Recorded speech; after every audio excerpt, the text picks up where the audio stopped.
C'est en ce 8 mars 2023 que plus de 17 pays africains se sont réunis en terre ivoirienne pour célébrer la pêche continentale et valoriser une grande actrice de cette pêche qu'est la femme. Porteuse de vie et donneuse de vie, la femme est sans conteste un maillon solide dans le processus de la pêche. Du Maroc au Mali jusqu'en Afrique du Sud, les femmes sont des grandes ouvrières de cet ouvrage qui constitue un véritable levier économique pour bon nombre de pays.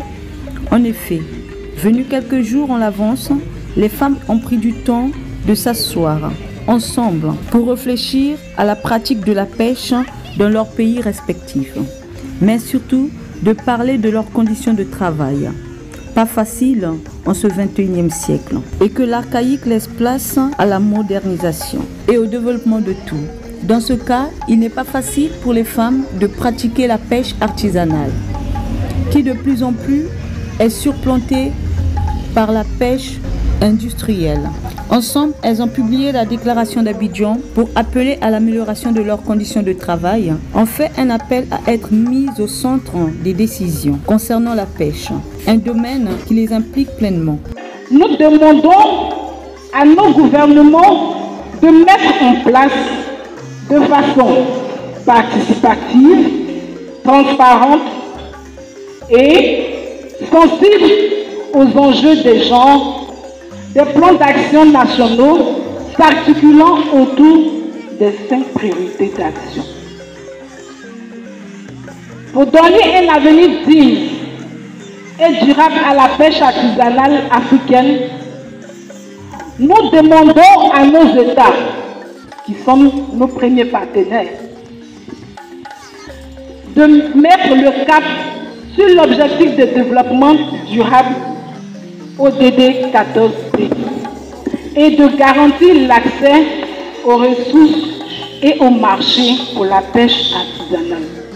Abidjan a également été le lieu de saluer et rendre hommage au travail et à l'œuvre d'une pionnière, Fatoumata Diallo, décorée à titre posthume pour tous les sacrifices consentis, pour son amour de la pêche, pour son combat acharné pour l'amélioration des conditions des femmes mareyeuses. C'est donc sa fille, venue spécialement du Mali, qui a réceptionné le trophée de sa mère, tel un passage de témoin démontrant des beaux jours à venir de cette pêche encore balbutiante. L'année du 8 mars 2023, décrété par les Nations Unies et matérialisé la connaissance des droits de la femme dans tous les pays du monde, Akwabao, Akwaba.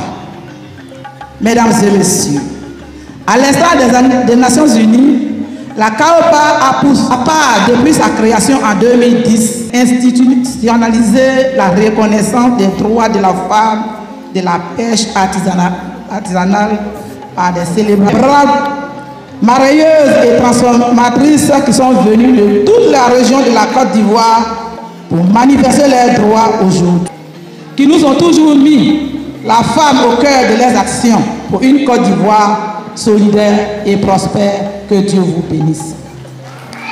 Quand je venais, j'étais un peu réticent, mais je vais oublier que quand les femmes organisent quelque chose, c'est toujours bien fait. Donc,